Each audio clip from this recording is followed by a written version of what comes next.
बांग्लादेश से।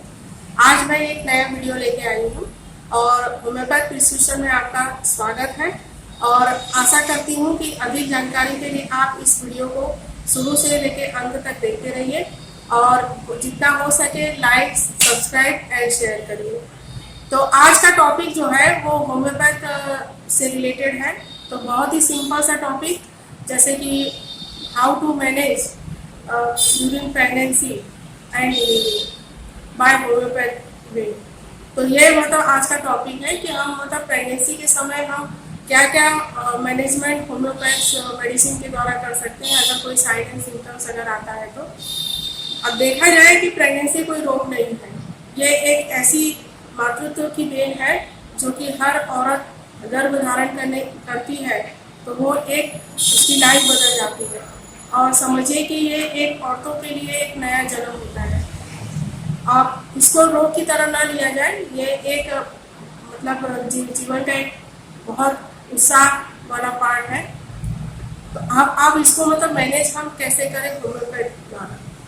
जैसा कि लोग मतलब जानते हैं कि जब भी मतलब यूरिन प्रेगनेंसी टेस्ट जब अगर तो पॉजिटिव आता है और एक मतलब एमसी रिलीज होती है, तो हम जब यूरिन प्रेगनेंसी टेस्ट करवाते हैं तो वो पॉजिटिव आता है, तो इसका मतलब ये होता है कि मतलब प्रेगनेंसी पॉजिटिव है। अब इसके बाद जब पेशेंट अगर होम्योपैथ क्लिनिक में आता है तो हम शुरू से लेके अंत तक उसको कैसे मैनेज कर सकते हैं। तो होम्योपैथ प्रिस्क्रिप्शन के चैनल में मतलब ये वीडियो मैं इस तरह इसलिए लेके आई हूँ ताकि मतलब होम्योपैथ में भी मतलब ऐसी कुछ दवाइयाँ हैं जो कि हम शुरू के मतलब पहले महीने से अंत तक 9वें महीने तक हम पेशेंट को मैनेज कर सकते हैं। तो जैसा कि मतलब कुछ ऐसी दवाइयाँ हैं कि मतलब कुछ साइन एंड सिम्टम्स होते हैं ड्यूरिंग प्रेगनेंसी, हम कौन कौन सी दवाई दे सकते हैं। अब जैसे कि इसको 3 ट्राइमेस्टर में बांटा जाता है, जैसे first trimester, second trimester and third trimester. तो फर्स्ट ट्राइमेस्टर में मतलब पहला, दूसरा और तीसरा महीना जो कि फर्स्ट ट्राइमेस्टर के हिसाब से होता है, फिर चौथा, पाँचवा और छठा महीना जो कि सेकेंड ट्राइमेस्टर से, बाकी और रेस्ट ऑफ द महीना जो है वो थर्ड ट्राइमेस्टर के ऊपर से बना रहता है। तो फर्स्ट ट्राइमेस्टर में अगर पेशेंट अगर आपके पास आता है, एक होम्योपैथ क्लिनिक के पास में जाता है, तो उसको कैसे मैनेज करते हैं। तो मैनेज का मैं पार्ट में अगर शुरू के जो सिम्टम्स होते हैं, जैसे कि थोड़ा सा नॉजिया है, वोमिटिंग है, इस तरह की कंप्लेन होती है, या थोड़ा सा एक्यूट माइल्ड एब्डोमिनल पेन होता है, तो इस तरह की कुछ सिम्टम्स होते हैं जो कि फर्स्ट ट्राइमेस्टर के लक्षण हैं।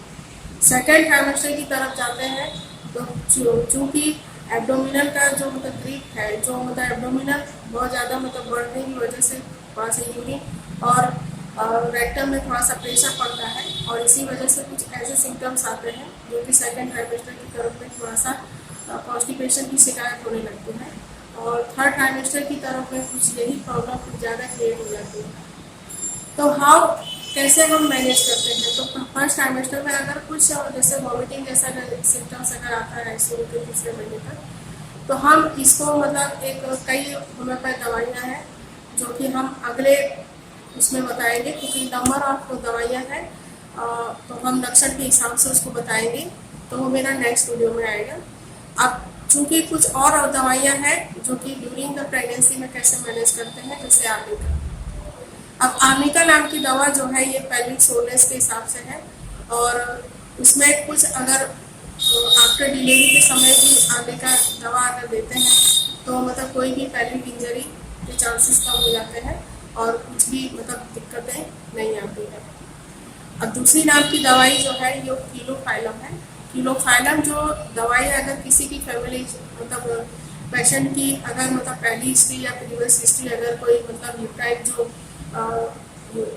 जो डिसऑर्डर्स हैं अगर मतलब बहुत कमज़ोर है, पेल्विक कैविटी बहुत कमज़ोर है और या तो मतलब जो पोस है वो डायलेट नहीं होती है, तो मतलब क्लोफाइलम अगर सही समय पर दी जाए तो चांसेस होते हैं कि नॉर्मल डिलीवरी के चांसेस हो जाते हैं और उसको ऑपरेशन कराने की ज़रूरत नहीं पड़ती है। तो जनरली मतलब क्लोफाइलम किस समय देना चाहिए, जैसे मतलब अगर पेशेंट अगर 8वां महीना स्टार्ट हो गया है, 8 मंथ प्रेगनेंसी का अगर हो गया है, तो उस समय हम मतलब एक सोनोग्राफी करवाने के बाद उस क्लोरोफाइलम अगर स्टार्ट कर दे तो 9th मंथ आते आते पेशेंट का जो ओस है समय पे डायलेट हो जाता है, सभी समय पे डायलेट हो जाती है और डिलीवरी जो है नॉर्मल चांसेस 100% चांसेस हो जाते हैं कि डिलीवरी नॉर्मल हो जाती है और अच्छे से मतलब डिलीवरी हो जाती है। तीसरा नंबर की दवा जो है सिमिसीफ्यूजा। सिमिसीफ्यूजा जो है इसका दूसरा नाम है एक्टिया रेसिमोजा।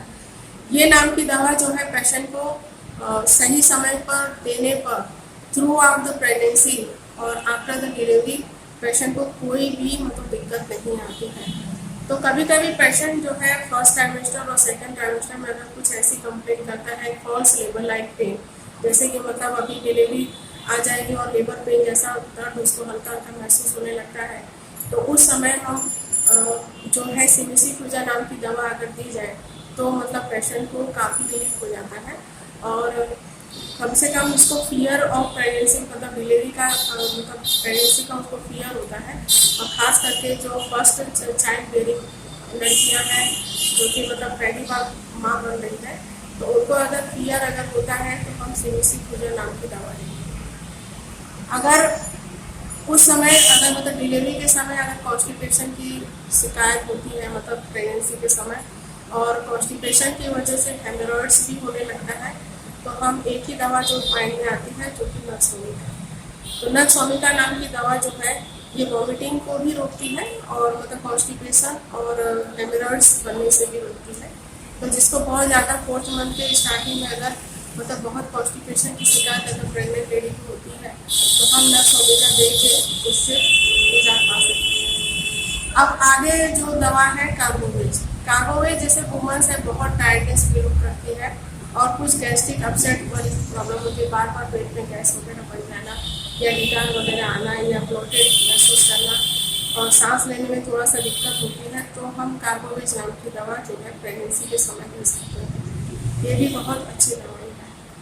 अब जैसा कि है कैल्केरिया फॉस, तो कैल्केरिया फॉस भी है वीकनेस और टायर्डनेस लेडीज़ के लिए है और जिसको बहुत ज़्यादा बदन में दर्द या कमर में दर्द जैसा महसूस होता है प्रेगनेंसी के समय और जिसकी मतलब जो पास हिस्ट्री में भी अगर कुछ इस तरह की शिकायतें हैं कि मतलब उसको बार बार मतलब जैसे पैर में कमजोरी महसूस होती है या कमर में बहुत ज़्यादा दर्द होता है या उसकी कोई हिस्ट्री है कि जिसमें मतलब कैल्शियम लेवल उसका कम है, तो हम एज अ सप्लीमेंट के तौर पे भी कैल्केरिया फॉस नाम की दवा देते हैं। तो कैल्केरिया फॉस ये बहुत अच्छी दवा है और इसको मतलब ट्रैचुरेशन फॉर्म में भी दी जा सकती है या 30 पोटेंशियल में भी दी जा सकती है। और आगे है फेरोफॉस। फेरोफॉस में भी मतलब वीकनेस और एनीमिक कंडीशन अगर प्रेग्नेंट लेडी को है तो जैसा कि कैल्केरिया फॉस है उसी तरह से हम फेरोफॉस भी एज आयरन टॉनिक के रूप में दे सकते हैं और सप्लीमेंट की तरह भी दे सकते हैं। तो जैसा कि मैंने बताया कि मतलब कुछ इन्वेस्टिगेशन भी बहुत ज़रूरी है। तो जैसे 3rd मंथ प्रेगनेंसी में अगर मतलब हम कराते हैं इन्वेस्टिगेशन, तो क्या क्या इन्वेस्टिगेशन बहुत ज़रूरी है। तो इन्वेस्टिगेशन में हम आते हैं कि पहला तो हीमोग्लोबिन लेवल, अगर इस चीज़ में अगर हीमोग्लोबिन लेवल कम है तो हम एज अ सप्लीमेंट हम फेरोफॉस और कैल्केरिया फॉस ऑल्सो भी ये दोनों दवाइयाँ जो है 3rd मंथ के आफ्टर हम as a supplement throughout the 9 month तक हम इस लेडीज़ को दे सकते हैं। तो इसको जब देने के लिए हम बायोकेमिक दवा का इस्तेमाल करते हैं जैसे कैल्केरिया फॉस और फेरोफॉस 6X आती है या 3X आती है। तो इस तरह की जो दवाई जो है हम बायोकेमिक में दे सकते हैं 9 मंथ तक जब तक डिलीवरी नहीं होती है। इसके बाद जो है सेपिया नाम की दवा जो है उस औरतों को दी जाती है जो कि बहुत प्रेगनेंसी के समय बहुत इरिटेबल महसूस करती है और बहुत चिड़चिड़ापन या बहुत गुस्से वाली रहती है। तो उस समय हम मतलब इस तरह के अगर लक्षण अगर प्रेगनेंसी में दिखाई देते हैं तो उसको रोकने के लिए हम सेपिया नाम की दवा देते हैं। तो ये कुछ जो ज़रूरी जो दवाइयाँ हैं थ्रू आउट द मैनेजमेंट के हिसाब से हम दे सकते हैं और 9 महीने तक हम पूरी मतलब और दे के अच्छे से मतलब डिलीवरी करवा सकते हैं पेशेंट को। तो ये मेरा जो टिप्स है ये बहुत ध्यान से सुने और इसको माइंड में रखें कि मतलब ऐसा नहीं है कि हम एलोपैथ में जाके ही मतलब हम अपने आप प्रेगनेंसी को 9 महीने के अंतराल में पूरा मतलब हम एलोपैथ से ही मैनेजमेंट कर सकते हैं। होम्योपैथ में भी बहुत अच्छी दवाइयाँ हैं जो कि हम अच्छी सी आने वाली ज़िंदगी जो आ रही है उसको और बाकी प्रेगनेंसी के समय भी हम लाइव बना सकते हैं। तो ये बहुत अच्छा मैनेजमेंट है होम्योपैथ द्वारा। अब कुछ ऐसी चीज़ें हैं जो वॉमिटिंग पर्पज का, जो कि मैंने कहा कि हम नेक्स्ट वीडियो में देंगे, उसके सिम्टम्स और साइन क्या क्या हो सकते हैं, क्योंकि कई होम्योपैथ दवाइयाँ हैं जो कि वॉमिटिंग पर्पज में हम प्रेगनेंसी के दरमियान ले सकते हैं। तो मेरे अगले वीडियो का इंतजार करिए और आशा करती हूँ कि ये वीडियो आपको पसंद आया होगा। और अधिक जानकारी के लिए शुरू से अंत तक बने रहिए और अच्छे से देखिए और लाइक, सब्सक्राइब और शेयर कीजिए। धन्यवाद।